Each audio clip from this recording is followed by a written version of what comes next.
My name is Chris, and today we're looking at the Buchardt S400 Mark II. Welcome to the Vinyl Attack.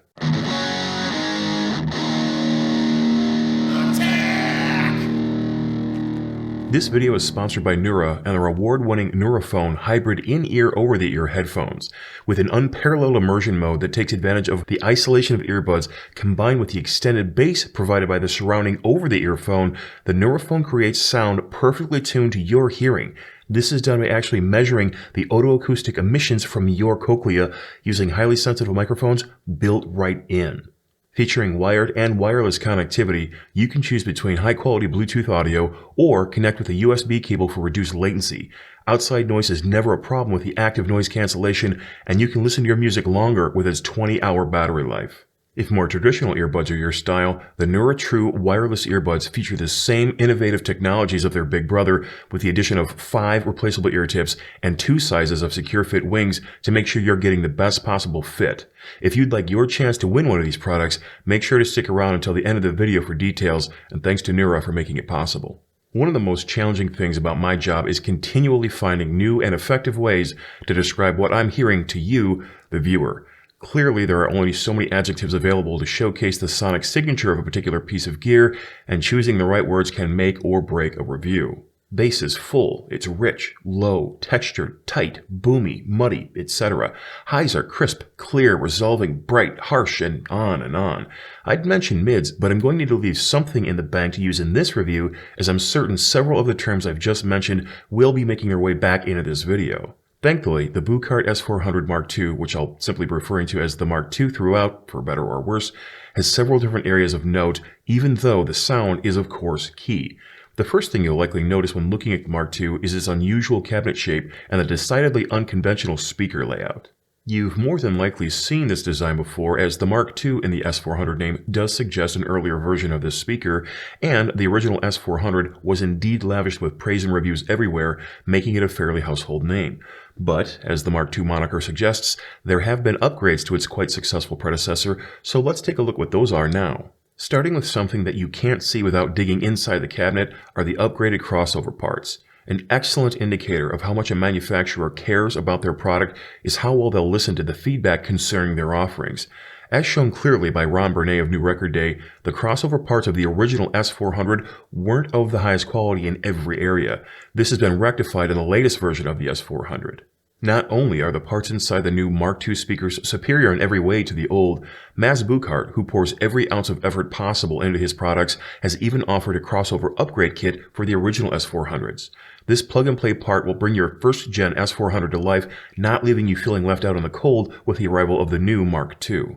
How often have you seen a manufacturer stand behind an older version of an existing product like this? Not very often in my experience, that's for sure. But as I learn more and more about Maz and how his staff operate, it's something to which I'm becoming quite accustomed. Moving back to the unmistakable tilt and the unusual inverted design of the speakers themselves, you start to wonder if these are simply for aesthetic value or if it truly serves a purpose. I asked Maz just that, and his reply was that it's all about the time alignment of the drivers. Making sure that the frequencies being produced arrive at your ears at the correct time is paramount to high performance. Taking the roughly 3/4 of an inch fine weave soft fabric tweeter that's housed in the immense aluminum waveguide that's about 1 1/4 inches deep and nearly 7 inches wide, and you'll start to see just how much work went into making sure that these drivers played well together. The specific waveguide shape makes sure the dispersion of the high frequencies match that of the woofer, creating a better soundstage with its controlled directivity. So, while the looks are certainly a stylistic choice, they're clearly for function as well. Other improvements on the Mark II include a new, slightly larger cabinet and cabinet bracing design, adding depth to the sound and moving from an aluminum cone driver to a paper one. Buchardt have found a paper cone driver that has a specific mixture of natural fibers to make it more stiff to produce a quick, accurate, and deep bass sound, yet still retain the superior, natural-sounding mids that a paper cone traditionally offers. As a matter of fact, the new Mark II measures more accurately and sounds better than the original because of this. Another interesting choice that carried over from the original speaker was the use of a passive radiator that adorns the rear. These 5x8-inch long-stroke radiators add depth to the sound without having to add unwanted size to the cabinet. This idea has been around since the 60s, but very few manufacturers make use of this ideology because of its added cost. With Buchardt being a direct-to-consumer brand and Maz's drive for superior sound over profit attitude, this choice wasn't really a choice at all. It was a no-brainer. So did these new additions and tweaks, along with the 6 months Buchardt spent just tuning the speakers to achieve the desired sound, bring the performance to match the roughly $2,200 price tag? Hold on to your hats, ladies and gentlemen, as I strive to bring you an accurate sonic description of these speakers using a mixture of the aforementioned cliches without boring you to tears. Being fortunate enough to have the Mark IIs in my home for a generous length of time, I was able to pair them up with a good number of products. For amplification, I used my Hagel H90 along with a new Buchardt I150 I recently reviewed. My Clear Audio Concept turntable was in use not only with my HANA ML cartridge, but the Goldring Ethos, also recently reviewed as well. That was connected to my EAT, Eglo Petite Phono preamp, and for digital, I used either my Blue Sound Node 2i streamer or the Iota VX NP3 network streaming and CD player, mainly for the CD player part. People want to know the bass performance of a speaker more than almost anything else, it seems, so we'll start there.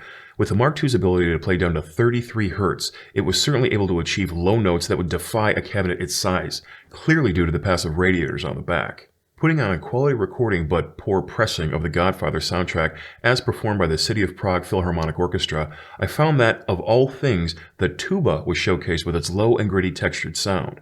These notes, sharing space with the timpani drums, had unprecedented depth, and the highlight of the Mark II's ability to distinguish between the instruments without ever being muddy. The plucked notes of the double bass section were appropriately subtle, yet audible, and held down their job of being the driving resonant force underneath the strings. Moving to something a bit more modern in scope and tone, the impossibly low bass lines of Mark Sandman's two-string bass performance on his band Morphine's The Night were noticeably absent when not being played in the most subtle of songs. The texture of a bass guitar was never more apparent than here. That said, on the more driving of numbers played on this album, the bass guitar was so rich and plentiful that it created an atmosphere all on its own. The sound seemingly came from everywhere, but there was never a hint of muddiness, boominess, or any other kind of ness that would be a negative. If there was a band that could personify bass depth and texture that wasn't King's X, it would definitely be Morphine. The Mark II showcased this at an elevated level. All of the bass performances I heard during my time with the Mark II went to 11 when adding in my SVS 3000 micro subwoofer to the mix. As a matter of fact, none of the components used ever had any issue of blending brilliantly together, and I personally wouldn't want to be without this combo. That said, a subwoofer wasn't a necessity, and I think you'll be quite surprised at how low and how powerful this smaller cabinet sounds. This is precisely where quality parts and superior engineering come into play. The excessive waveguide wasn't to be overlooked, however, as the stunning clarity from the large cymbals in the orchestra produced not only their signature splash sound, but the ability to discern the air that rushes out when these instruments are played. Strings and horns were endlessly smooth and refined and blended harmoniously with the entire ensemble, never fighting for attention over another piece or being washed out. Balance would be the ideal word here. The mix of percussion, organ, and of course saxophone in the Morphine recording made them a very stiff test for the Mark II, and they never batted an eyelash. The fiercely tight kick drum coupled with the radiant transients of Jerome Dupri's cymbals and dry punchy snare drum only sounded better when coupled with Mark Sandman's bass and Dana Colley's saxophones, making for an engaging and persuasive performance that needs to be heard to be believed. Male and female vocals alike had presence and filled the room with their airiness and height. Nora Jones, once again in the rotation, had an outstanding representation in tone and balance with the Mark II. She sat perfectly in the mix, and every instrument that accompanied her was blended to a sublime quality. The details of her pitch, breadth, and slight rasp on occasion were marvelous. Nothing I seemed to play offended my oral senses, even when the recording was harsh or second-rate. There were songs that pushed the very edge of being bright and sibilant, but even then the Mark II was able to keep the unwanted characteristics at bay. They didn't hide any detail, mind you, nor were they warming the sound over. They just had the ability to hold back the uninvited tones. This was more and more the case as the speakers ran in over time. The only speakers I had on hand for any type of a fair comparison were my Bowers & Wilkins 603 floor standers. I can hear you say that this doesn't sound fair considering that the Mark IIs are stand mount, but with what I heard, I can assure you it was. Well, it was in the realm of price anyway. The roughly $2,000 Bowers, which I quite like for my home theater setup, did have more overall sound as they have 2 additional drivers in each speaker, but that was really their only advantage. I found the soundstage and imaging better with the Mark IIs, and I prefer their ability to handle overly bright top end superior to the Bowers as well. Even the low register of the Mark IIs were leagues above what I could get from the 603s. Quite an accomplishment from a stand mount speaker. So, with that glowing review, was there anything about the Mark II I didn't like? As you can probably gather, not really. Some of you might not care for the angled shape or the inverted tweeter and mid-bass driver configuration, but I personally quite like both. Really, the only thing worth mentioning in the realm of performance is that the speakers can be a bit tricky to place depending on your room. They seem to like a good 6 to 8 feet in between them, and I found that they sounded best to me if my ears were level with the space just between the woofer and the tweeter's waveguide. But it's not like they were fussy in terms of sounding bad. You just want to pay a bit of attention when placing these speakers because they're capable of so much more when you take that time. Overall, I wouldn't hesitate for a moment to suggest these to anyone who is looking for an accurate, resolving stand-mount speaker around the $2,000 mark. With their 88 dB sensitivity, they'll pair with just about any amplifier you might have on hand, and they blend seamlessly with subwoofers for added depth if that's your desire. Include their ability to produce an incredibly high-quality sound even in an off-axis performance, along with their quite neutral presentation, and the Mark II's ability to compose a brilliant soundstage and imaging, and you really can't go wrong here. They checked every box that I could bring to the table, and I'm already putting together the money to buy a pair for myself as I speak. I think they're that good. Now for your chance to win the Neuraphone headphones, firstly, you simply need to be a subscriber to this channel. After that, just leave a comment below. It can be about the headphones, it can be about the fantastic Buchardt S400 Mark II, it can be about something else entirely. I'll pick a winner at random next Sunday the 17th for a little extra present in your Easter basket. The NeuraTrue earbuds will be going to one of my lucky patrons on Patreon. Everyone who is a patron by the drawing deadline of Saturday, April 16th at 11:59 p.m. Eastern Standard Time will be automatically entered to win, and I'll contact a winner directly. Thanks to Neura for sponsoring this video. Thanks to all of my patrons on Patreon who help make these videos possible. Thanks to you for stopping by to watch, and I look forward to next time.